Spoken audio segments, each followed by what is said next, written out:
sahabat-sahabat yang baru masuk Islam, banyak yang murtad gara-gara cerita Nabi Nuh. Dalam satu malam dari Mekah ke Palestina, tidak masuk akal. Muhammad, jangan membuat, angkat kakimu coba. Dan kira Nabi, satu lagi diturunan cik dan cik, angkat dua-duanya. Murtad.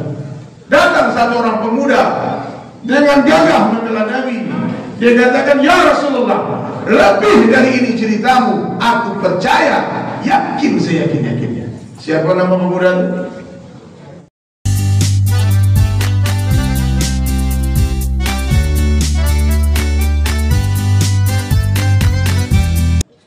Assalamualaikum warahmatullahi wabarakatuh.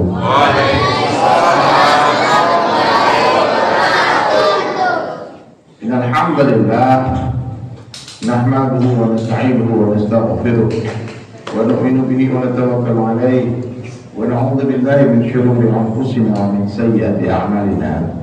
Man yahdihillahu fala mudilla lahu wa man yudlilhu fala hadiya lahu. Ashhadu an la ilaha illallah wahdahu la syarika lah wa ashhadu anna Muhammadan 'abduhu wa rasuluhu la nabiyya ba'dah. قال الله تعالى في القرآن الكريم أعوذ بالله من الشيطان الرجيم بسم الله الرحمن الرحيم ومن أحسن قولا ممن دعا إلى الله وعمل صالحا وقال إنني من المسلمين وقال النبي صلى الله عليه وسلم كل أمتي يدخلون الجنة seluruh umatku akan masuk surga, amin, amin, illa man aba, kecuali yang tidak mau. Lalu satu orang sahabat bertanya kepada Rasulullah sallallahu alaihi wasallam, "Qila wa may ya'ba ya Rasulullah?" Siapa orang yang tidak mau masuk surga ya Rasulullah?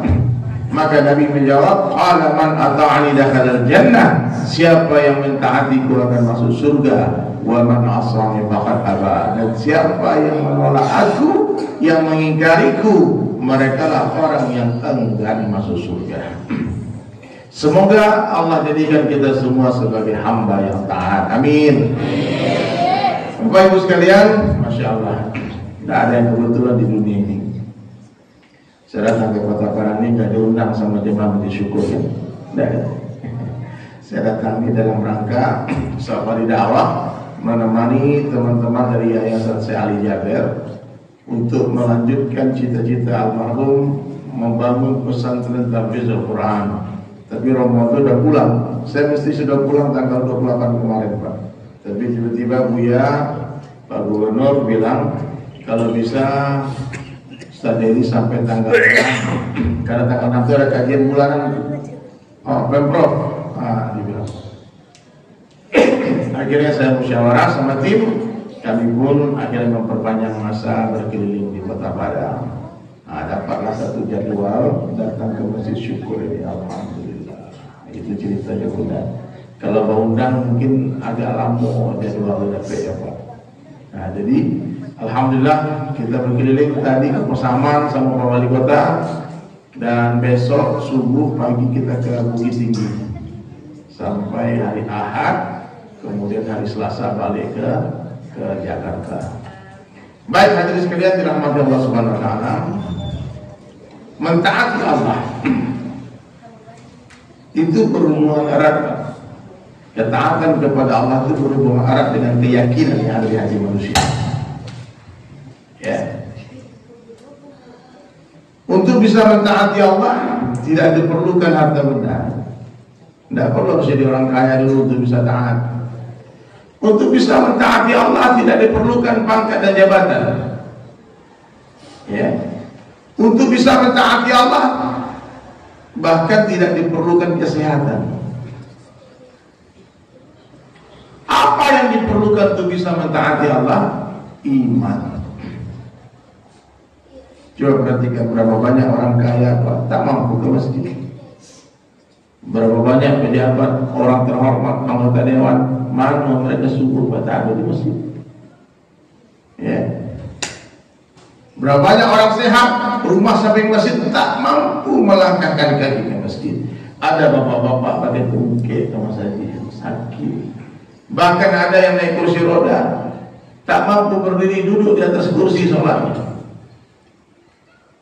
Jadi apa perkara yang paling penting hadirin sekalian? Adalah perkara iman. Perkara apa? Iman. Makanya saya bikin acara Bu di TV itu. Ada ibu-ibu kalau mungkin dulu acara nonton TV subuh-subuh hari Minggu, Ahad. Itu ada acara di Trans 7 namanya Ngopi. Nah, itu acara foto. Ngopi apa? Ngobrol perkara iman. Kenapa iman harus diobrolkan? Karena perkara iman adalah perkara yang paling penting dalam kehidupan manusia. Tidak ada perkara yang lebih penting daripada iman. Iman ini lebih penting daripada sholat, zakat, puasa, haji, umrah. Ya. Kira-kira Pak, orang sembahyang tidak beriman, diterima sembahyang Pak? Kira-kira orang bangun masjid tapi tak beriman, dapat pahala tidak? Seluruh kebaikan tidak akan ada nilai tanpa iman. Ya. Kalau imannya salah, salah seluruh amal. Kalau imannya rusak, rusak seluruh amal. Kalau imannya sahih, imannya betul, maka betullah seluruh amal. Ya. Bahkan iman lebih penting daripada pangkat jabatan, lebih penting daripada rumah kendaraan, lebih penting daripada duit, lebih penting daripada suami, lebih penting daripada istri, lebih penting daripada anak dan kawan-kawan. Satu orang mati nggak punya duit, nggak punya rumah, nggak punya kendaraan, nggak punya suami, nggak punya istri, nggak punya anak, nggak punya kawan, tidak akan mendatangkan murka Allah. Tapi apabila ada satu orang yang mati tanpa iman, itu masalah besar. Berapa harga iman hadirin sekalian? Harga iman dalam pandangan Allah Subhanahu wa taala sebesar darah, sebesar debu. Allah hargai dengan surga yang luasnya 10 kali lipat dunia. Ya. Orang beriman dia berharga. Iman ini lebih berharga daripada langit dan bumi. Langit dan bumi akan runtuh, akan hancur, tapi orang beriman akan abadi selama-lamanya di surga. Jadi hadirin sekalian dirahmati Allah Subhanahu wa taala, maka Rasulullah ajarkan kita. Apa kata Nabi dalam suatu hadis? Jaddidu imanakum, kata Nabi. Perbaharuilah iman kalian. Tingkatkanlah iman kalian. Lalu satu orang bertanya lagi ke Nabi sallallahu alaihi wasallam, "Kaifa nujaddidu imanana ya Rasulullah?" Bagaimana cara meningkatkan iman kami ya Rasulullah? Maka Nabi menjawab, "Aktsiru min qauli la ilaha illallah." Banyak-banyaklah kalian mengucapkan kalimat la ilaha illallah. Berapa banyak? Sebanyak-banyaknya, sampai orang mengira kita gila, kata Nabi. Iya Pak, di masjid ini ada enggak orang yang sudah dikatakan gila gara-gara kalimat? Ada? Belum? Kalau belum ada berarti belum banyak. Udah banyak, ya kami orang terikat tuh satu hari 10.000 kali la ilaha illallah. Berarti orang tak lihat. Dua penafsiran ulama. Apa makna aktsiru min qauli la ilaha illallah? Yang pertama, zikirkan ketika sendirian. Lagi seorang-seorang Bu, Bang, putarlah tasbih itu. La ilaha illallah, la ilaha illallah. Lagi masak, lagi duduk, lagi berbaring, lagi foto, di mana saja. Meskipun lisan kita tak selalu mengucapkan kalimat itu, hati harus selalu mengatakan la ilaha illallah. Lalu kalau ada orang, ada tamu datang ke rumah, kalau kita bertamu jumpa dengan orang di pasar, di kantor, di sawah, di ladang, jangan berzikir, dakwahkan kalimat itu. Itu benar. Sampaikan kalimat itu. Rasulullah ketika sibuk berzikir di Gua Hira, tak satu pun orang yang mengatakan beliau gila. Kapan Nabi dikatakan gila oleh orang-orang kafir Quraisy? Ketika Nabi sudah mulai mendakwahkan kalimat itu. Jadi Pak, nanti kalau bapak-bapak sudah mulai mendakwahkan kalimat itu, dari rumah ke rumah, dari pintu ke pintu, dan pasar ke pasar, baru mulai hati kemudian orang berbisik-bisik ala gilo wajib. Nah gitu. Rasulullah sebelum berdakwah gelarnya Al-Amin, yang mulia, orang yang jujur terpercaya, yang di Pertuan Agung, disegani satu Quraisy, satu kota. Tak ada yang membenci Nabi. Sebelum Nabi berdakwah, tak ada yang membenci Nabi. Bahkan dua orang putri Nabi diambil menantu sama Abu Lahab. Jadi paham macam itu. Tapi ketika Nabi sudah mulai mendatangi orang-orang Quraisy dari rumah ke rumah, dari pintu ke pintu, siapa saja didatangi oleh Nabi, Nabi mengatakan, ya ayuhan nas, qul la ilaha illallah tuflihun. Wahai sahabatku, ucapkanlah oleh kalian la ilaha illallah, kalian percaya, kalian selamat. Langsung bermusyawarah kaum adat di sana, orang-orang Quraisy yang memegang leluhurnya. Ini Muhammad sudah mulai gila, aneh-aneh. Dia sudah mulai menghina Tuhan-Tuhan kita yang banyak. Nah, dicabut gelar Amin, diganti menjadi Al-Majnun. Apa artinya? Orang gila. Tidak percaya coba. Datangi orang-orang di pasar, orang lagi mabuk, orang lagi duduk, orang lagi maksiat. Hari ini Pak, dakwah ini telah ditinggalkan. Ya Pak, kita sibuk mondar-mandir ke masjid, tak ada fikir, tak ada risau mengajak tetangga ke masjid. Ya, tak ada doa kita untuk orang-orang yang hari ini sedang tenggelam kemaksiatan. Tak ada keinginan untuk mendatangi mereka, merayu mereka, merangkul mereka untuk mari sama-sama masuk masjid. Tak ada cita-cita untuk mengajak orang Amerika masuk Islam, orang Eropa masuk Islam, orang Rusia masuk Islam, orang Ukraina masuk Islam. Hari-hari nonton orang-orang. Ada tak bayang apa? Pernah nggak Bapak membayangkan, Ibu membayangkan itu orang mati dalam keadaan kafir? Mestinya menangis. Ya Allah, hidayah ya Allah. Nah, inilah sunnah Nabi yang terbesar, sunnah fikir agama, sunnah memikirkan umat supaya seluruh manusia selamat dari azab Allah, semua masuk ke dalam surga. Jadi terpikir awak macam lihat, kita melihat ponakan kita, ponakan melihat tetangga kita, anak kita, kawan kita berlari dia menyeberang jalan tol, di jalan raya, kita cemas dia tertabrak mobil.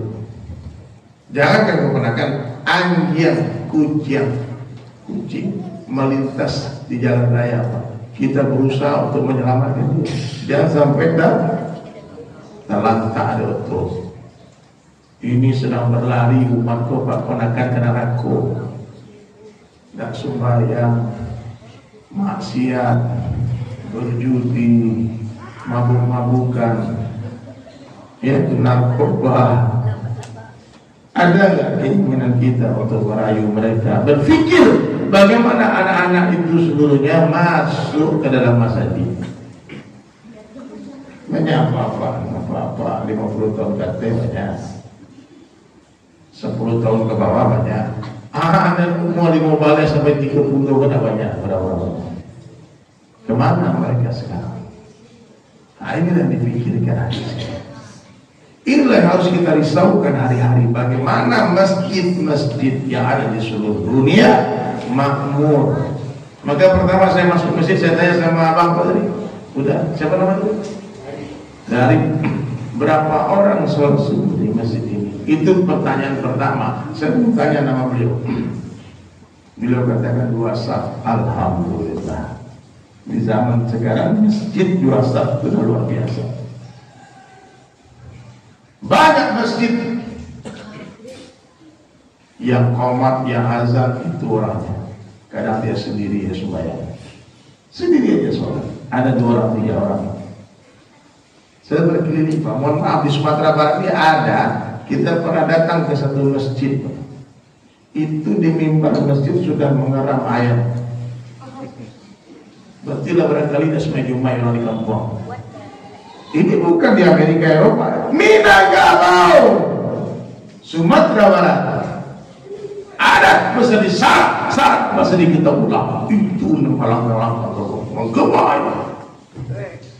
Ya, saya sekali Pak pada percaya, mari kita berkeliling. Jadi masih syukur tadi semuanya. Sekali-sekali main dalam kampung orang macam ibu hati. Ada jamaah dari luar daerah datang ke Sumatera Barat, pergi silaturahmi berdakwah, tiba-tiba masuk ke satu masjid. Jamaah itu kira cuma tabaru. Apa kata jamaah tadi? Di kampung ini banyak ahli zikir ya Ustaz. Lah kok tahu Pak? Banyak tasbih putus. Kira cikam yang di masjid ini tasbih putus. Ya Bang. Tapi masjid kita luar biasa, bersyukur luar biasa. Ibu-ibunya calon bidadari di surga, amin. Apa-apanya sejuk-sejuk, lembut-lembut, calon raja-raja di surga. Tapi pikirkan hari ini momentum Isra Miraj. Ya, Isra Miraj. Apa Isra? Berjalan di malam hari minal Masjidil Haram ilal Masjidil Aqsa. Dari Mekah ke Palestina. Allah. Mi'raj, perjalanan langsung berjumpa dengan Allah ke Sidratul Muntaha. Perjalanan iman. Orang yang tak beriman tak percaya dengan perjalanan. Nabi turun ketika dari langit hadir mulia. Sidratul Muntaha berjumpa dengan Allah, membawa berita salat. Nabi bercerita ke orang-orang Quraisy, ke sahabat-sahabat yang baru masuk Islam. Banyak yang murtad gara-gara cerita Nabi itu. Dalam satu malam dari Mekah ke Palestina, tidak masuk akal. Kayak Muhammad, jangan membuat. Angkat kakimu coba. Dan kira Nabi. Satu lagi, diturunan cik dan cik. Angkat dua-duanya. Murtad. Datang satu orang pemuda dengan gagah membela Nabi. Dia katakan, ya Rasulullah, lebih dari ini ceritamu, aku percaya, yakin seyakin-yakinnya. Siapa nama pemuda itu? Sayyidina Abu Bakar radhiyallahu anhu. Lalu Nabi katakan, Siddiq ya Abu Bakar. Setelah hari itu, gelar Sayyidina Abu Bakar menjadi Abu Bakar As-Siddiq. Ya, Pak. Apa hikmah dari Isra Miraj? Tahun itu Nabi menangis begitu banyak. Meninggal paman mama tercinta. Paman Nabi Abu Talib meninggal. Orang yang pasang badan membela dakwah Nabi. Jangan coba-coba sentuh keponakan. Padahal Abu Talib sebagai besar ulama mengatakan meninggal dalam keadaan tidak Islam. Ada yang mengatakan Islam. Kita terlepas dari khilaf itu. Pernah satu kali Rasulullah terlambat pulang ke rumah, maka Abu Talib langsung mengambil pedangnya. Dia pergi ke Ka'bah, lalu berteriak di Ka'bah kepada seluruh orang-orang Quraisy. Ada Abu Jahal, ada Abu Lahab, semua orang-orang Quraisy ada. Dikatakan, Aina Muhammad? Mana Muhammad keponakanku? Hei orang Quraisy. Kata mereka, aku tak tahu. Kata Abu Jahal, Abu Lahab, kami tak tahu. Langsung Abu Talib hunus pedangnya. Seandainya terjadi apa-apa dengan Muhammad keponakanku, aku bersumpah akan terbangkan semua kepala kalian. Itu pembelaan dari Nabi. Tahun itu Abu Talib meninggal dunia. Tak lama kemudian istri tercinta, wanita terbaik, wanita tercantik di Jazirah Arab, wanita terkaya di Jazirah Arab. Siapa? Ummatul Mukminin Khadijah Al-Kubra radhiyallahu anha. Orang yang habis-habisan membantu dakwah Nabi dari wanita yang terkaya. 2/3 tanah Makkah atas nama Khadijah habis semuanya untuk dakwah. Ada yang masuk Islam dikasih onta, Masuk Islam dikasih kuda, masuk Islam dikasih kambing, masuk Islam dikasih tanah, masuk Islam dikasih duit, semua malah dibagi. Akhirnya banyak orang masuk Islam waktu itu. Ikram ya, habis tak bisa memberi makan, memberi minum semua tamu-tamu Rasulullah SAW dengan hartanya. Dan beliau, Ibunda Khadijah, meninggal dalam keadaan bajunya penuh dengan tambalan. Menangis Ibunda Khadijah di hari-hari terakhirnya, menetes air mata di pipi Nabi. Nabi membaringkan kepalanya di pangkuan Ibunda Khadijah. Lalu Rasulullah SAW bertanya, wahai istriku, apakah engkau menyesal bersuamikan aku? Habis hartamu. Tidak, wahai Rasulullah, apa yang aku tangisi sudah tak ada lagi hartaku yang untuk bisa membantu dakwahmu. Sekiranya aku meninggal, ada beberapa permintaan Ibunda Khadijah. Salah satunya, tolong kafankan aku dengan sorbanmu. Kau sorban kain kafanmu. Ya, Bapak, jadilah dulu orang tua, orang-orang semua. Dan tua-tua dulu, itu kain kafan. Kemudian sekiranya nanti aku meninggal dan ada jamaah umat Islam yang hendak pergi berdakwah menyebarkan agama, lalu mereka menjumpai sungai yang tak ada jembatannya, gali kuburanku, kata Ummatul Mukminin Khadijah, ambil tulang belulangku, jadikan tulangku sebagai jembatan supaya dakwah tetap harus berjalan. Di tahun itu Ummatul Mukminin Khadijah meninggal dunia. Nabi pun diancam mau dibunuh di Makkah. Tak ada lagi yang membela. Ummatul Mukminin habis meninggal sudah. Abu Talib yang menjamin Nabi sudah meninggal. Maka Rasulullah pun pergi diam-diam malam-malam hijrah ke Taif. Sesampainya di Taif, bukannya sambutan didapatkan, lemparan batu dari orang-orang jahiliyah di Taif telah melukai kepala Rasulullah SAW. Ibu hati tahu itu banyak duka, tahu duka cita, banyak air mata yang tumpah dan darah yang menetes. Lalu Allah melihat kekasihnya bersedih, Allah hantarkan Jibril alaihissalam membawa satu kendaraan terbaik dari surga. Apa namanya? Burak. Apa namanya? Burak. Wah, itu kalau kalian ada bisa bayang, burak itu dalam hadis dikatakan seperti kuda, lebih besar dari keledai dan lebih kecil dari kuda, dan dia besar sayapnya itu betul-betul berkilau warnanya putih susu seperti cahaya. Dan Nabi SAW berdua dengan Jibril alaihissalam diperjalankan malam itu. Maaf bunda, ayahanda bukan jalan, tapi diperjalankan. Berjalan itu tak mungkin sejauh itu, secepat itu. Ya bang, ada semut nih, ada semut main-main. Kira-kira selama itu bisa nggak berjalan kaki ke Jakarta? Nggak masuk akal kan? Semut jalan kaki ke Jakarta. Tapi kalau semutnya nempel di kue, lalu mama besok pagi ke Jakarta naik ke Tabang, sampai tak sampai itu Jakarta. Ini semut tidak berjalan, tapi diperjalankan. Rasulullah tidak berjalan sendiri, tapi diperjalankan oleh Allah Subhanahu wa taala. Minal Masjidil Haram ilal Masjidil Aqsa. Ternyata untuk apa? Untuk menatap wajah Allah langsung di Sidratul Muntaha, berjumpa dengan Allah. Kata Jibril alaihissalam, setelah melewati langit pertama, kedua, ketiga, keempat, kelima, keenam sampai ketujuh, bertemu dengan nabi-nabi para senior.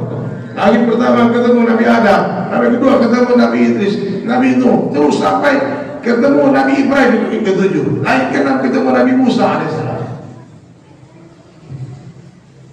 Lalu kata Jibril alaihissalam, ya Rasulullah, tafadhal, silakan engkau sendirian berjalan. Kata Rasul, ayo ikut temani aku. Kata Jibril alaihissalam, aku hanya mampu sampai di sini saja. Kalau aku melewati batas ini, mohon maaf, aku binasa, hancur. Lalu Rasulullah dengan penuh adab, ketawaduan melepaskan sandal.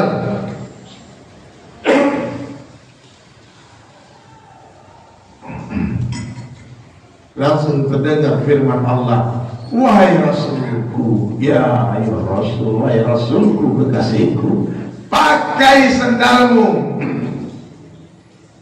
Makanya budak melihat para muhibbin itu di sorban mereka, di sebuah kopiah mereka itu ada simbol sandal Nabi. Orang-orang cinta Rasul, para habaib. Beda dengan Nabi Musa alaihissalam ketika terima wahyu di Bukit Tursina. Apa kata Allah? Hai Musa, lepaskan sandalmu, ini tempat suci. Tapi Rasulullah tampaknya melangkah di arasnya Allah. Sandalnya Rasulullah lebih berharga daripada seluruh dunia beserta isinya.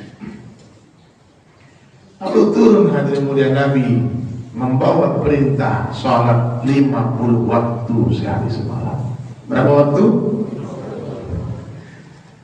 Dengan bangga, dengan gembira Nabi bercerita ke Nabi Musa alaihissalam. Tanya Nabi Musa, apa yang kau dapatkan dari Allah ya Rasulullah? Nabi Musa pernah meminta kepada Allah berdoa, ya Allah jadikan hamba sebagai umatnya Muhammad SAW. Nabi Ibrahim pernah berdoa, bahkan seluruh Nabi pernah berdoa kepada Allah, ya Allah jadikan kami sebagai umatnya Rasulullah SAW. Apa ada berdoa? Allah jadikan betapa mulia kita dalam Allah. Tapi umat hari ini tak paham kemuliaan itu. Kita sibuk menghina-hinakan diri kita menjadi hamba dunia, tak mau menjadi hamba Allah. Padahal Nabi ingin seperti kita. Nabi Isa alaihissalam satu-satunya Nabi, Allah kabulkan doanya. Lalu Nabi Musa mengatakan, ya Rasulullah, boleh usul apa? Minta keringanan dari Allah. Takkan mampu umatmu nampak jadi waktu itu. Bayangkan Rasulullah balik lagi hadirin sekalian, minta keringanan dari Allah sampai turun sampai 5 waktu. Terbukti hari ini 5 waktu pun terasa berat bagi umat Rasulullah.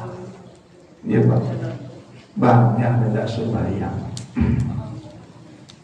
Malam luar itu seluruh Allah sampai masa di rumahnya. Tenang,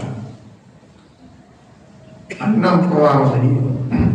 Kalau tambah 6 ya, iya Pak. Kurang waktu kalau larang-larang tambah ya. Kurang ada volume toa tambah ya. Ya, kenapa hadirin? Karena hubbud dunia, cinta dunia akar dari segala dosa. Idza azamat ummati dunia, kalau umatku sudah mengagung-agungkan dunia, kata Rasulullah, tuzi'an biha haibatul Islam, Allah cabut dari mereka kehebatan Islam. Kalau umatku sudah tinggalkan amar ma'ruf nahi munkar, tak lagi mau berdakwah amar ma'ruf nahi munkar, hurimat barakatul wahyi, diharapkan atas mereka keberkahan wahyu. Nah, wa idza tarakatil amru bil ma'ruf wa nahy 'anil munkar. Kalau umatku kata Nabi, sudah saling caci maki satu sama lain, saqatat min 'ainillah. Jauh ini umat dalam pandangan Allah. Nah, jadi masalah Pak cinta dunia lo.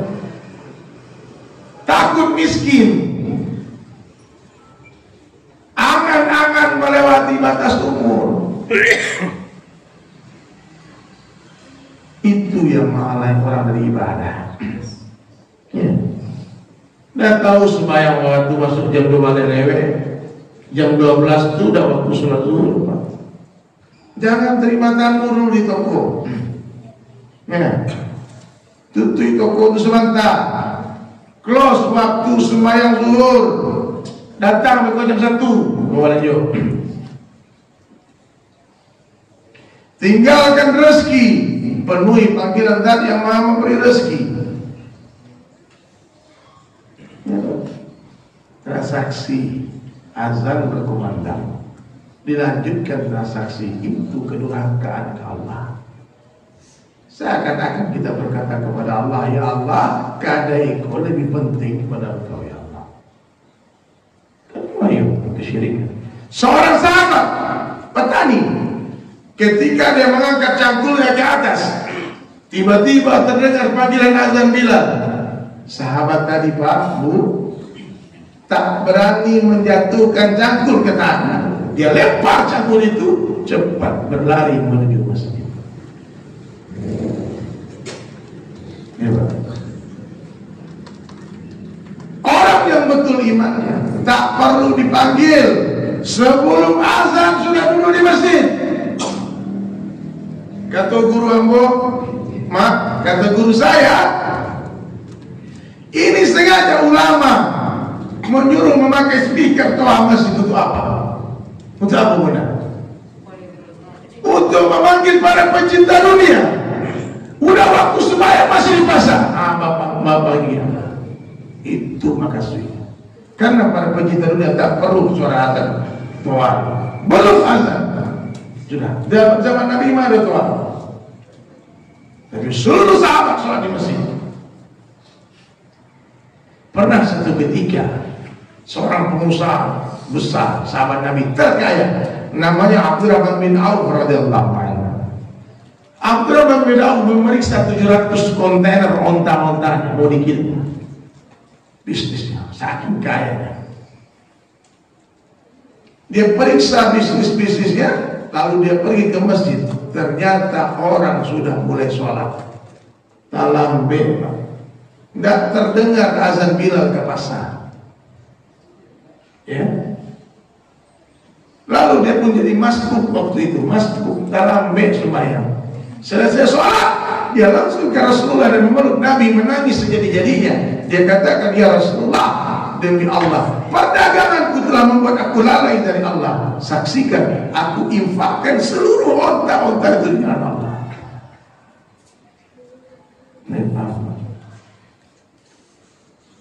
Ini buat kita laki-laki, Pak ya. Apa-apa tidak ada sholat bagi kita fardu kecuali di masjid, kecuali uzur.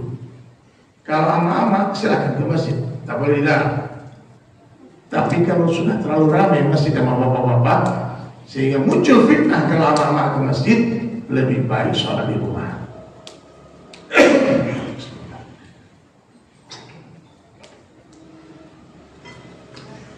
Apa kata Nabi? Sungguh aku ingin kumpulkan pemuda-pemuda, dan aku perintah mereka mengumpulkan kayu bakar untukku. Nih, anak-anak perempuan, jadi kayu bakar ya. Siapa ya? Begini. Dan aku, kata Nabi, akan mendatangi laki-laki yang sholat fardu di rumah-rumah mereka, dan aku akan bakar rumah mereka. Lain pernah mendengar hadis itu. Lain. Itu hadis sahih Pak, Bukhari Muslim. Ada di kitab Riyadhus Shalihin, ada di kitab Muntakab Hadis, ada di kitab Fadilah Amal. Baca. Berarti nggak main-main ancaman Nabi. Malahan Nabi melihat bapak-bapak kita laki-laki sholat fardu di rumah. Lagi sembahyang tapi di rumah. Nabi, aku bakar rumah mereka. Saya dengar hadis itu Pak 20 tahun lalu di Bali. Saya di Bali sampai hari ini. Di Bali tak terdengar azan. Kita minoritas, tak boleh sama orang Bali pakai speaker luar. Tak boleh. Beda sama di Minang Pak. Kalau di Minangkabau, belangkang tuh bunyi gereja lonceng 5 kilo terdengar, mulai jauh. Gua dulu tepi pantai, tong terangkan. Tak pernah masalah kita ngomong. Kalau toleransi aja no. Lebih pandai buat toleransi. Hari ini orang Bali ingin nyepi kok. Nyepi Pak Pak bisa sembahyang saja. Ingin nyepi kan orang Bali. Nggak boleh keluar rumah. Petak bawang berhenti. Itu yang buat Jawa disuruh banyak. Sudah diamalkan toleransi sama umat Islam. Jadi hadirin sekalian, setelah saya mendengar hadis itu 20 tahun lalu, spontan, waktu itu masih mental. Karena sama ya Allah, kalau main bakal-bakal berarti Nabi berang. Berarti Nabi murka, marah. Maka mulai hari ini ya Allah, aku bersumpah, wallahi demi Allah, aku tak akan tinggalkan 5 waktu di masjid sampai mati. Itu sumpah 20 tahun lalu. Sampai kini masih dibaci sumpah. Kau tahu sumpah, kini sumpah. Kau lama nak buya sampai mati lama. Kau bisu mati sampai bisu. Iya Pak. Kau mana mati sampai beko.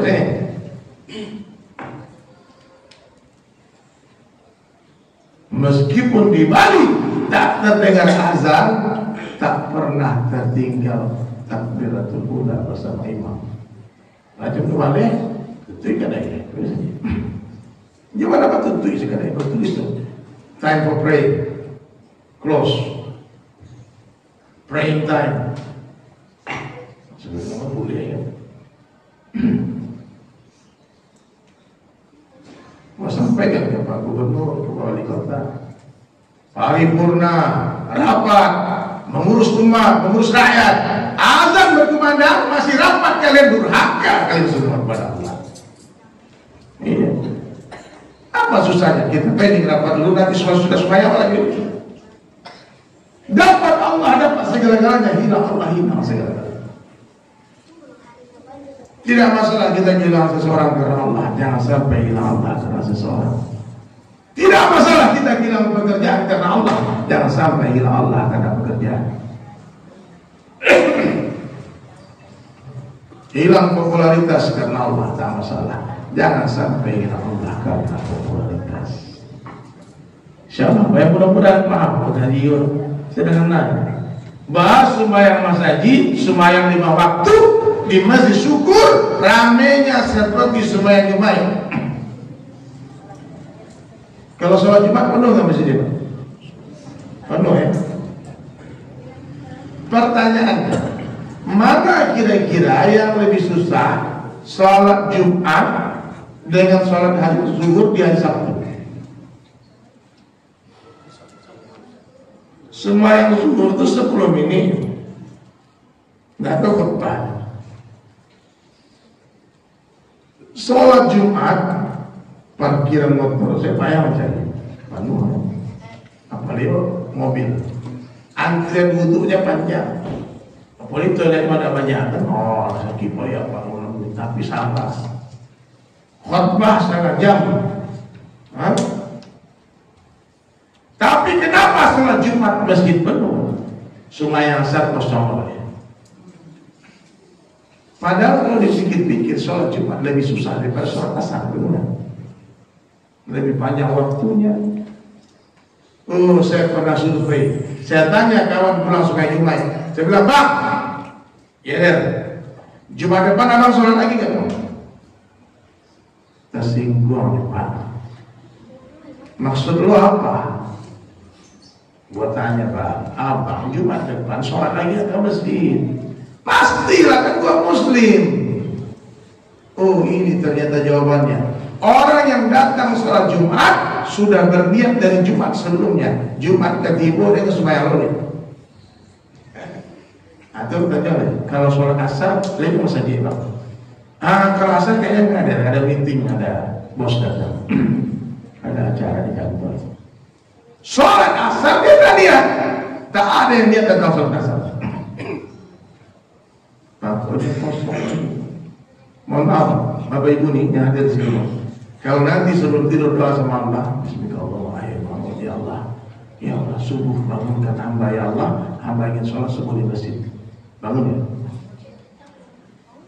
Tidak mungkin Allah tak bangun. Kalau diniatkan perkara yang susah jadi mudah, kalau tak diniatkan perkara mudah jadi susah. Ini Bapak. Ada pasangnya ya, subuh, zuhur, asar, maghrib, isya di mana? Di masjid. Satu langkah mengangkat satu derajat, satu langkah menggugurkan satu dosa. Dilipat gandakan 27 derajat. Sembahyang seorang dapat 1 juta, sembahyang berjamaah di masjid dapat 27 juta. Itu kalau ditafsirkan 27 kali lipat. Ini bukan 27 kali lipat, tapi 27 derajat. Yang paham matematika tentu tahu apa bedanya. Tapi payah menghitung 27 derajat. Banyak kalian orang 27 derajat itu Pak, rusak kalkulator. Ya, ibu-ibu sholat di awal waktu karena kalian punya tahu bulan yang datang tiba-tiba. Azan berkumandang, matikan kompor, matikan TV, ambil wudhu langsung sholat. Karena kalau ditunda-tunda, tahu-tahu datang tamu, tercatat dosa meninggalkan sholat dengan sengaja. Nah, inilah hikmah Isra Mi'raj. Isra Mi'raj, perjalanan suci, perjalanan beriman, menjemput perintah Allah yang paling agung, yang paling tinggi, yaitu salat. Wasta'inu bis-sabri was-salat. Carilah pertolongan Allah dengan sabar dan salat. Inna salata tanha 'anil fahsya'i wal munkar. Sesungguhnya salat itu mencegah perbuatan keji dan munkar. Kata Nabi, as-salatu imaduddin. Salat itu tiang agama. Siapa yang mendirikan salat, dia dirikan agama. Siapa yang meninggalkan salat, dia meruntuh agama. Kok aneh? Orang yang meruntuh agama kita jadikan sahabat. Bakal adanya babagian minum kedaluan, balik nonton, mengoncang dia motor. Fajar pada sembahyang. Orang Islam yang tidak sholat itu jahat luar biasa. Dia sedang meruntuh agama. Bagaimana kira-kira ada sekelompok pemuda datang ke masjid syukur, memukul-mukul tiang masjid, meruntuh masjid. Kau ambil persiapan kopi, mak, orang mau tu masa jiwa, ambil atau kolak apa? Hidanglah makanan pandai apa orang? Orang meruntuh masjid kita marah. Kenapa meruntuh agama kita diam saja?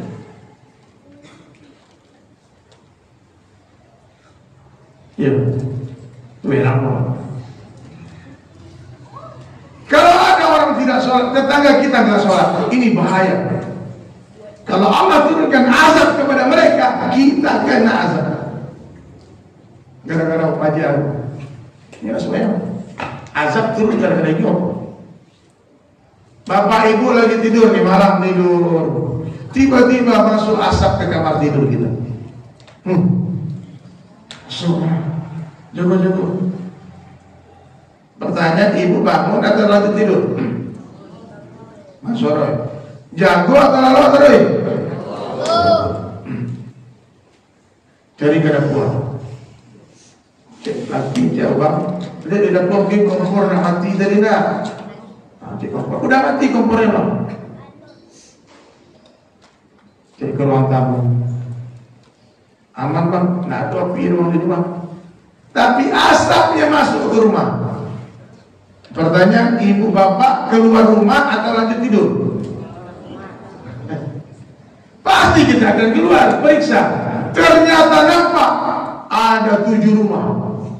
Tetangga kita 7, rumah 7 terbakar. Terus ibu bilang ke laki, bang, itu rumah itu terbakar berapa? Ya lalu bang. Dan mawa, alhamdulillah dan mawa. Adakah kira-kira orang yang berakal berkata seperti itu? Tak mungkin. Ya, kalau kita melihat rumah tetangga kita terbakar, padamkan api itu. Jangan katakan alhamdulillah rumah warga.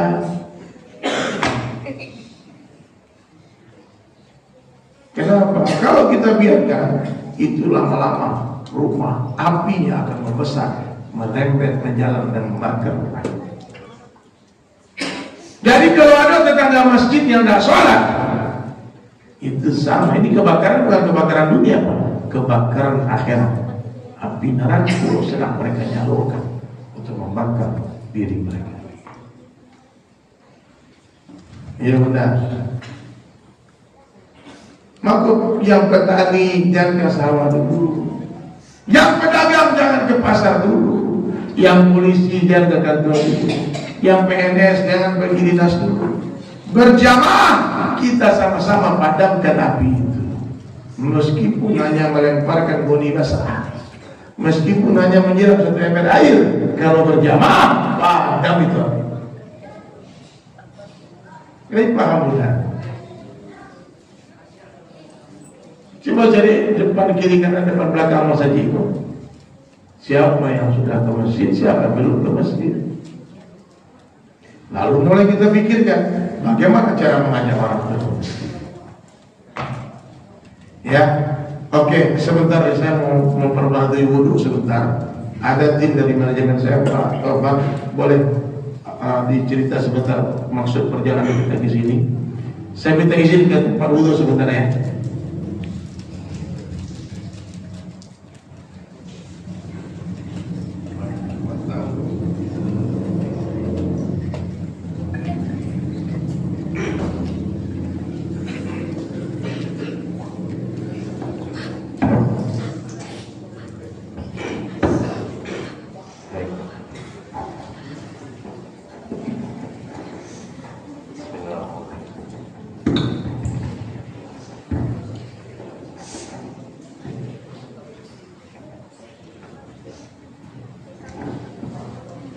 Baik, assalamualaikum warahmatullahi wabarakatuh.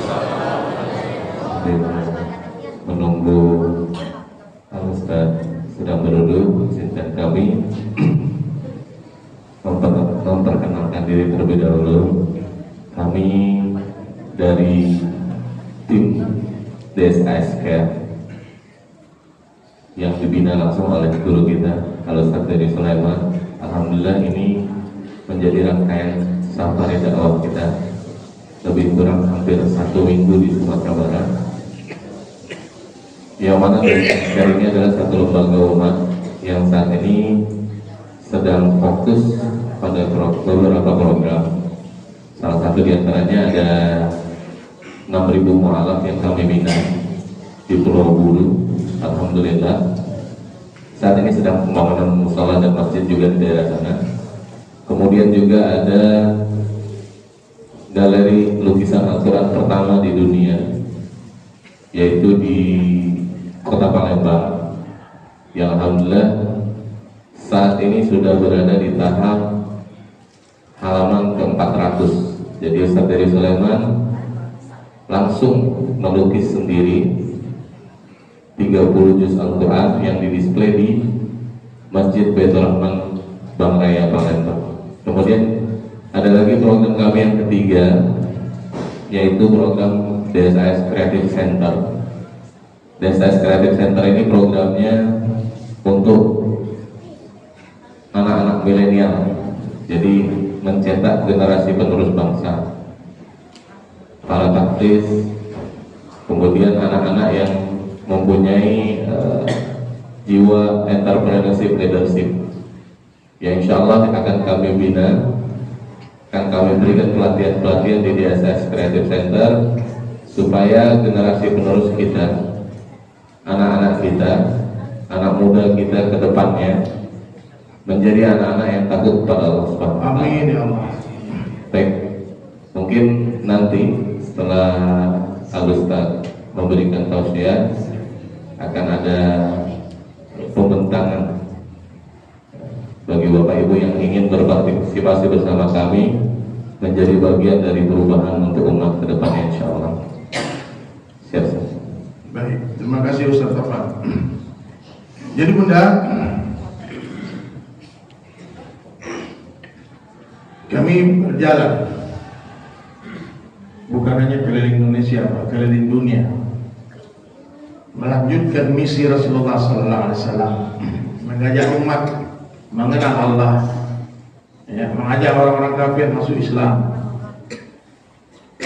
mengajak orang Islam masuk masjid, mengajak orang dalam masjid untuk mengorbankan hartanya untuk membangun agama Allah, untuk bangun masjid, bangun pesantren, di mana-mana. Kan siapa yang menyuruh orang berbuat kebaikan, dia dapat pahala orang mengajaknya, yang mengikutinya. Kayak saya bilang, Pak, Bapak kalau ada duit bangun masjid, Pak ya. Tahu-tahu gara-gara kalimat ini, Bapak Ibu bangun masjid. Kira-kira dari Sulaiman dapat pahala enggak? Jadi tugas kita begitu, hanya memperwarkan, hanya mengumumkan, ayo Bang, ayo Bang. Coba semua jamaah semua ya, ucapkan subhanallah, subhanallah. Subhanallah. Semua yang ucap subhanallah dapat satu pohon di surga. Betul? Nabi yang berjanji. Ketika Abu Hurairah menanam pohon di depan Masjid Nabawi, Nabi katakan, ya Abu Hir, maukah aku beritahu sebuah cocok tanam yang lebih baik dari ini? Mau ya Rasulullah. Ucapkan subhanallah, Allah tumbuhkan satu pohon di surga. Bapak Ibu dapat satu pohon di surga, dari Sulaiman dapat berapa? Kalau ada 300 orang, ada dapat 300 pohon. Bentar kan? Coba sekali deh Pak Bu. Subhanallah. Subhanallah. Ada orang dapat apa Ibu? 2 dari berapa dari mana? Alhamdulillah.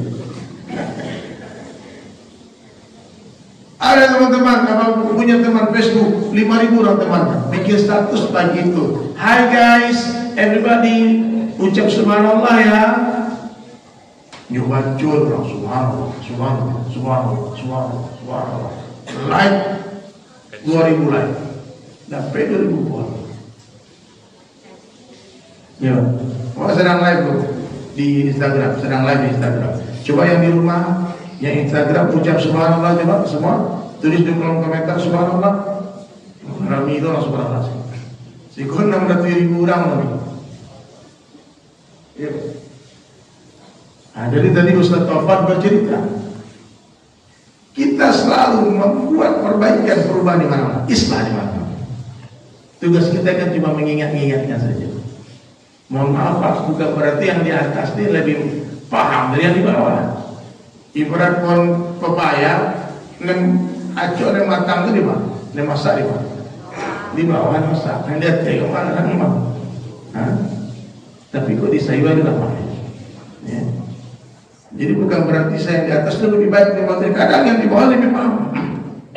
Seringkali yang mendengar kata Nabi lebih paham dari yang bicara. Tetaplah kalian mengajak orang kepada kebaikan, sampaikan agama walaupun satu ayat, sampaikan agama mesti dengan tamsilan, karena seringkali yang mendengar lebih paham dari yang bicara. Siapa yang masih paham? Allah.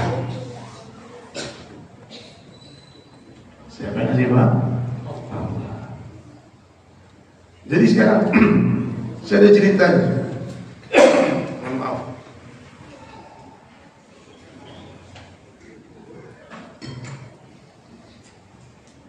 Haidul Adha tahun lalu saya dapat undangan. Ustaz Taufan bilang, Ustaz, kita ini dapat jadwal, Ustaz dapat jadwal, kan beliau yang ngatur jadwal saya. Khutbah hari raya Haidul Adha di Padang, Sumatera Barat. Ya. Tiba-tiba kami sudah konvoi jalan.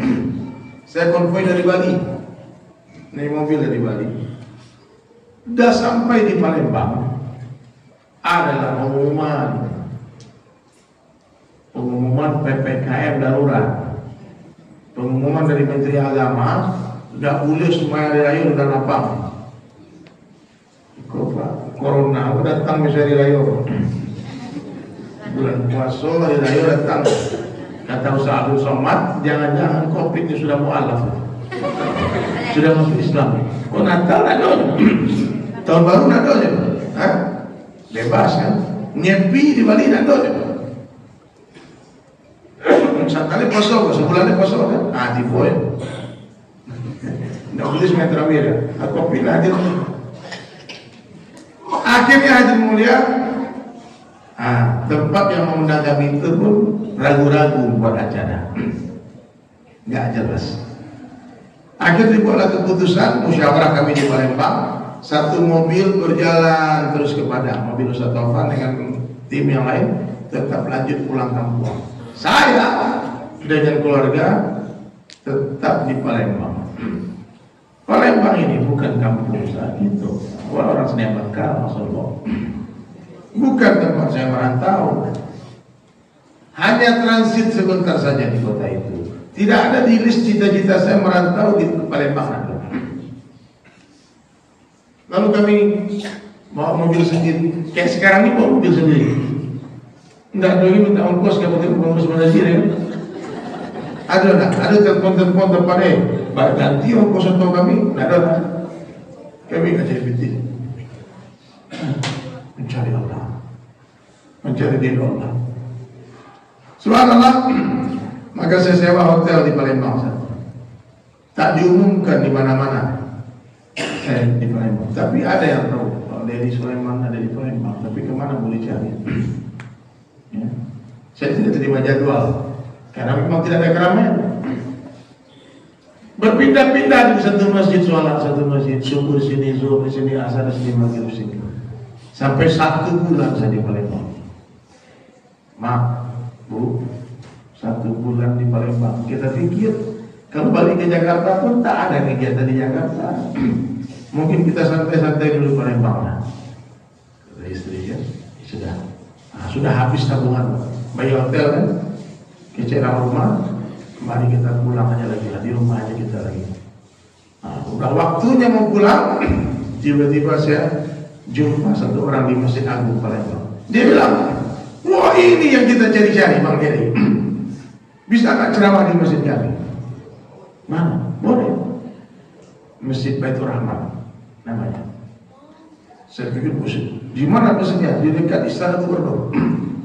Berarti ini masjid besar nih di tengah-tengah kota.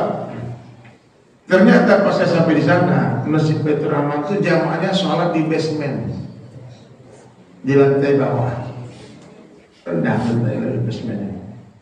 Terus masjidnya baru tiang, puing masjid, pondasi masjid, kerangka masjid. Terus saya bertanya sama orang, kenapa sholat di sini? Iya itu Ustaz, kita sejak pandemi ini donatur kita pada mundur. Kenapa bangkrut? Saya bilang, wah ini besar di tanahnya, paling monumental, masjid besar. Dan ini orang-orang tua pensiun semua. Kami ini, saya bilang kenapa nggak ngomong ke gubernur? Saya ada ngomong ke gubernur, saya telepon. Enggak. Kami sejak pertama buat masjid sudah berjanji tidak akan buat proposal. Oh, ini langkah nih loh. Ini ada marwah, ada harga diri di masjid. Tidak mau minta-minta. Ya saya doakan, semoga masjid selesai. Begini Ustaz, kami mencari Ustaz, kami pengen nanti kalau masjid kami selesai, tolong buatkan kaligrafi kayak gitu. Kaligrafi di kubah masjid. Saya pelukis kaligrafi. Lukisan saya bunda satu pernah terjual 500 juta. Satu lukisan. Itu untuk bangun masjid di Bali. 100% buat masjid. Ya. Subhanallah. Kapan ujian masjid selesai? Itulah punya Ustaz. Nggak tahu kami kapan selesainya. Tergantung Allah saja kapan Allah hantar orang baik untuk membantu masjid ini. Saya pulang ke hotel terpikir, Pak, zaman sekarang ada orang tak buat proposal, itu luar biasa. Ada orang tidak meminta-minta, itu luar biasa. Lalu berapa hari kemudian saya datang lagi ke masjid itu. Penasaran, siang-siang, waktu saya malam datangkan apa? Pagi sholat subuh, habis sholat subuh, saya naik ke lantai 2, 3. Terbayang gambar indah di kepala saya. Ini masjid. Kalau jadi, bisa jadi masjid terindah di dunia. Tengah-tengah kota, lantai 4. Lalu saya waktu itu diajak sama pengurus masjid untuk pergi ke satu pesantren di Palembang. Pesantren Kiai Sofatila. Beliau Kiai ini mengukir Al-Quran di atas kayu, 30 juz. Bagi saya itu unbelievable, nggak masuk akal. Apa yang dibuat sama Pak Kiai nggak masuk akal. Tapi di sana saya dapat kepahaman, dapat hidayah, dapat ide. Kalau Kiai Sofatila bisa mengukir Al-Quran 30 juz, mengukir Al-Quran 10 kali lebih susah daripada melukis. Karena orang kalau mengukir otomatis dia sudah lukis dulu sebelum diukir, sudah punya ukiran, hebat, kemudian diamplas, kemudian dicat, dipernis, panjang urusannya. Lalu saya pulang ke Masjid Baitur Rahman, saya bilang sama dia, sama istri saya, kita nggak jadi balik ke Jakarta, kita bangun masjid di sini. Bagaimana caranya? Saya tanya sama ketua masjid Pak Najib, berapa perlu uang bangun masjid sampai selesai? Dia bilang 6M lagi. Berapa? 6M. Oke, fix. 6M berarti saya akan melukis Al-Quran 30 juz di masjid ini. Saya akan melukis Al-Quran 30 juz di masjid ini. Nanti saya akan telepon orang-orang baik. Semua teman-teman saya yang suka diminta, saya akan telepon. Saya bilang, Pak, teman-teman semua di Instagram juga, siapa yang mau bersama dengan saya? Saya sedang mencari 604 orang baik, patungan 10 juta satu orang. Kalau orang berpiti 10 juta itu agak ada. Kalau ada piti 10 ribu aja, atau 10 juta, 10 ribu dan doang ya. Ya Pak. Hari pertama itu saya langsung live. Hari pertama dapat 4 halaman langsung, 200 buat masjid. Langsung telepon tukang, bekerja langsung. Karena kebut. Nanti kalau sudah terkumpul 604 orang itu, terkumpullah uang yang diperlukan masjid 6M itu. Transfer bukan ke saya, transfer ke masjid. Nah, subhanallah, proyek ini sudah berjalan kurang lebih 5-6 bulan. Sekarang sudah terkumpul 400 halaman. Takbir. Allah. Berarti ada PM Masjid Baitur Rahman itu PM. Masa jika kau perlu piti, tapi kau wacana piti. Tapi lah acara Ustaz. Iya Pak. Tapi masih ada 204 halaman lagi Bunda. Nah, entah ada dari Musa Jiko, orang awal 10 halaman. Oh, nggak bisa meremehkan orang. Padahal sebelum datang ke Padang ini, datang satu orang anak muda, baru 25 tahun mungkin umurnya, mesti gitu. Dia datang, Ustaz, saya lihat Ustaz tiap hari live di Instagram, sekarang donasi buat bangun masjid. Saya kebetulan Allah kasih rezeki Ustaz, katanya.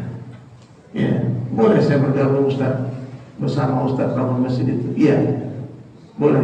Mau nyumbang berapa halaman? Namanya Dobi. Masih muda. Insyaallah buat pertama dulu 50 halaman Ustaz ya. Saudara. Ya.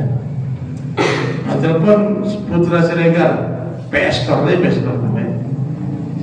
Nih, bro, ini lagi bangun masjid di Palembang. Ayo Ustaz, saya ikut 10 halaman.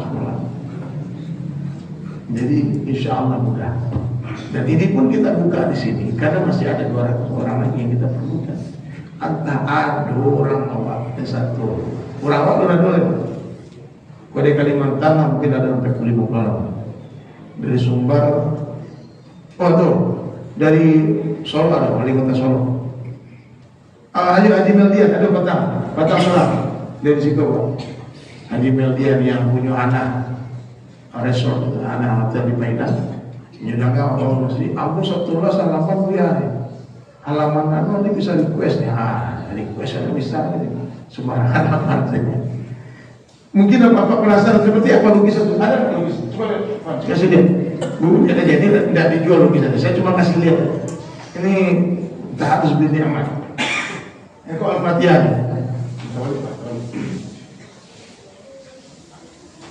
Nah, jadi kan apa tuh? Aku ada glitter gold Pak. Nanti ibu, kalau ibu ibu ikut aku ikut satu halaman ya. Satu halaman. Nanti nama ibu saya apa dikit di sana. Kalau kau surah Al-Waqiah, surah Al-Waqiah asal alamat. Tapi kalau ikut bukan ke masjid, ikut pesanan Pak Wali Kota Padang, Hendri Serta. Nah, itu digantung nanti di istana, di kantor Wali Kota. Ya. Cukup ya, ibu-ibu ingin poin satu part kasih dia amat dia ke. Bang, om, terus dong. Ibu-ibu tu. Nampak mata lah tak jauh lah kabuas dia kan. Jadi itu. Lancar lukisan orang. Dulu Pak, warna terjual 500 juta, sebesar ini 500 juta. Terakhir saya sama Ustaz Abdul Somad melukis berdua di Jogja tahun lalu dilukis live di atas panggung. Buat aja sama Ustaz Somad, Ustaz pernah nggak melukis di atas kanvas? Ya itu menurut ya. Sekarang kita akan melukis berdua kolaborasi di atas kanvas. Nanti hasilnya kita kirim ke Palestina. Lukisan pertama dilelang terjual 110 juta. Takbir. Lukisan kedua dilelang terjual 100 juta. Maka orang melukis sama ceramah, orang melukis ada lagi di Instagram tuh terjual 210 juta untuk Palestina. Ya. Jadi tidak ada harga untuk seni lukisnya, tidak ada harganya lukisan. Jadi sekarang ini sekedar iklan saja, Bapak Ibu yang ingin ikut ambil bagian, ingin juga berinvestasi di satu masjid di Palembang. Itu masjidnya Allah, rumahnya Allah, bukan punya orang Palembang. Itu rumahnya orang bertakwa, rumahnya orang beriman. Di mana saja, tinggalkan jejak kebaikan di mana-mana. Bunda, pasanglah niat, Pak, pasanglah niat membangun 1000 masjid sebelum mati. Amin. Dia baca 1000 masjid banyak piktinya. Kalau sendirian tentu banyak, tapi kalau berjamaah. Bapak Ibu beli 1000 sak semen. Beli berapa?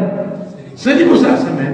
Kemudian berkeliling, naikkan sak semen itu di atas mobil. Setiap melihat ada masjid dibangun, turun titip ke takmir masjid. Pak Buya, boleh nak dititip 1 sak semen untuk masjid ini? 1 sak semen berapa itu? 60.000, 60.000. Yang banyak 1.060 juta nak dapat yang bodoh. Oke, beli 1000 batu bata. Ya, barang batu bata Aceh sekolah. Patipian, berapa? 11.000 saja. Berarti 1 juta. Apa balik ibu beli 1 juta batu bata? Setiap lihat ada orang yang bangun masjid, tahu batu bata, Pak, boleh nak dititip nebeng ke batu bata awak sangi. Karena Nabi pernah berjanji, siapa yang membangun masjid di dunia sebesar sarang burung, maka Allah akan bangunkan untuk dia istana di surga. Batu bata itu mak sagadang sarang burung. Ada yang 1 juta, kalau lebih tinggal ada biar. Yuna malam mana sih? Kerewan habis kita. Cari 1000 batu di sungai itu, batu kerikil. Jadi di lamar orang ada buat orang batu yang kilo ini kan. Ambil batu di sungai, ada tayar ada dalam pot. Kemudian masukkan ke karung, hitung 1000. Dan 4 orang masuk semen di masjid alam kocil, kocil saksi. Mudah-mudahan 1 batu itu jadi saksi di akhirat. Kita pernah ikut ambil bagian membangun istana Allah di dunia. Takbir. Allah. Ikut kepahaman, nak dari kita ajaran mereka. Ya. Alhamdulillah Pak, kami dari desa Esket sekarang sedang bangun masjid di pedalaman Namlea. Ibu tu namanya Pulau Guru. Tim kami bergerak masuk ke pedalaman, mengislamkan ribuan orang. Belasan kampung masuk Islam. Terus telepon dia, Ustaz, kita perlu mobil. Saya tak ada duit beli mobil. Ya udah, kita jual lukisan. Apa? Dapat. Akhirnya ada teman dari Semarang. Saya bilang, kita lagi beli mobil cerita. Dia bilang, Ustaz, berapa harga mobilnya? Teman. Ini ada kampung pedalaman nih, kita mengantarkan bantuan makanan sembako buat malam-malam. Kalau sewa mobil 2,5 juta sehari di Namlea. Siap gak bantu saya mau beli mobil? 1 orang saja dari Semarang. Dia bilang, Ustaz, berapa harga mobil itu? Double cabin. Triton ngecek 400 juta cukup Ustaz, itu mobilnya. Bukan mobil baru bro, itu Bu Dokter atau kawan di Semarang, mobil bekas saja yang tahun 2016 paling harga 150 juta. Ya sudah ya Ustaz, sekarang juga saya transfer 200 juta, paling waktu masuk kirim. Kan ada muncul mengecek, tidak piti awal tadi. Tidak ada piti. Apa ada piti? Terangkan kawan dari Sulaiman lagi bangun masjid. Ada kawan orang kayu telepon bang, dari lagi bangun masjid bantuan. Apa susahnya? Ya. Kalau bapak ibu membantu pembangunan masjid, membantu pembangunan pesantren, wallahi kita bukan membantu masjid, kita sedang membantu diri kita sendiri. Apa kata Buya Hamka rahmatullah alaih? Apa yang kalian makan akan jadi kotoran. Apa yang kita makan akan jadi kotoran. Apa yang kita tinggalkan akan jadi warisan, rebutan. Dan apa yang kita infakkan di jalan Allah, itulah rezeki kita sesungguhnya. Jadi kalau urusan wakaf, infak, sedekah, Bapak jadi hitung-hitungan kalah. Setiap mendengar perkara ada saudara muslim memerlukan bantuan, langsung kita hadir di depan. Saya siap. Mohon maaf bila sibuk, silakan. Mohon maaf 1.000 bisa berdoa. Kamu bisa sehalaman misalnya. Kalau bisa setengah halaman, kalau bisa sejuta, silakan. Kalau kita bersama-sama, insya Allah apapun bisa kita buat. Ya, langsung dapat tawaran dari Pak Gubernur, dapat tawaran dari Pak Wali Kota. Buya, next selesai di Palembang, buat bangun kampung. Saya bangun itu bukan karena kampung, saya membangun masjid karena Allah. Tidak peduli orang Palembang, orang Maluku, tidak ada urusan. Bahkan kami sudah membangun bersama Imam Samsi Ali di New York, Amerika, membangun pesantren pertama di tanah Amerika. Namanya pesantren Nusantara. Ya, kita bikin 2 konser di Jakarta sama di Bandung. Bersama saya dengan Mas Kopik Kebuati, Meli Guslau, TBRI, kemudian Fadli Padi, berapa orang artis lain. Kemudian kita bikin konser amal, kumpulkan orang-orang baik, kumpulkan para dermawan, kumpulkan orang-orang bermuas ini di masjid, di hotel bintang 5. Lalu kita bikin acara penggalang donasi. Dan saya melukis langsung di atas panggung waktu itu. Satu lukisan terjual 300 juta. Semua untuk pesantren Amerika. Ada 10 lukisan laku dilelang. 300 juta itu tidak banyak. 10 meter tanah di Medan. Tanah semeter ditambah itu 30 juta. Jadi harga satu lukisan kaligrafi saya itu 10 meter. Tapi itu 7 juta. Hah? Jadi tidak ada yang susah bagi Allah. Allah Maha Kaya. Dan alhamdulillah tahun 2020 saya diberikan kemuliaan oleh Allah sebagai dapat penghargaan dari Muri sebagai pelukis kaligrafi tercepat di Indonesia. Saya melukis 100 kanvas ukuran tadi dalam waktu 3,5 jam. Dan seluruhnya terjual dengan harga satu lukisan 10 juta. Dan hasilnya didonasikan buat pesantren di Jambi dan kampung awal. Dan saya belum pernah lihat pesantren itu. Tidak peduli. Tinggalkan jejak kebaikan sebanyak-banyaknya. Kenapa? Karena tak lama lagi kita mati. Dan kita ingin kebaikan itu tertinggal. Dan kita ingin dikenal oleh manusia semua sebagai orang baik. Dimana? Ikut karpet doa siapapun yang terlibat membeli karpet ini, selagi karpet ini dipakai sujud akan mengalir pahala. Tiap dinding masjid AC ini semuanya surga semua. Siapa ya? Mungkin itu saja hadirin sekalian dari saya. Banyak mau saya ceritakan lagi. Mungkin kalau ada bapak ibu yang ingin ikut ambil bagian, boleh hubungi tim saya. Mereka akan mencatatkan. Baik. Tidak mesti sekarang, mungkin nanti. Oh, Ustaz, mulai depan lampu ikut sarapan, silakan. Dicatatkan namanya dulu. Nanti kalau selesai 600 nama terkumpul, kita close donation. Tidak ada lagi kesempatan untuk ikut di proyek ini. Ya, Tafadhol Ustaz, Ustaz Nova, apa yang disampaikan Ustaz? Baik, Bapak.